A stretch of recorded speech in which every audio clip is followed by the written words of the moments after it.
तो जैसे कि मैं बोली थी कि शूटिंग चालू होता है तो मैं दिखाती हूँ आप लोगों को। और शूटिंग चालू हो गया है, मैं भी रेडी हो गई हूँ, बेड रेडी हो गया है। ये देख सकते हैं आप लोग कितना खूबसूरत इसको सजाया गया है पूरा बेड को।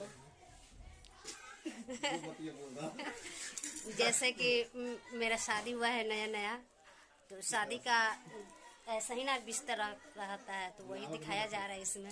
और दूल्हा को मैं दिखाती हूँ, आइएगा जी। एगो टीका लगेगा तब ना। आइए ना इधर। ये दूल्हा है, देखिए बेसाइज का दूल्हा है। बोलिए जी दूल्हा जी कुछ, क्या नाम है?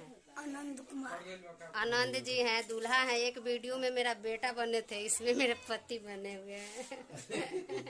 क्या जमाना हो गया। हाँ, चलिए तो मतलब ऐसा दूल्हा इसलिए रखा गया है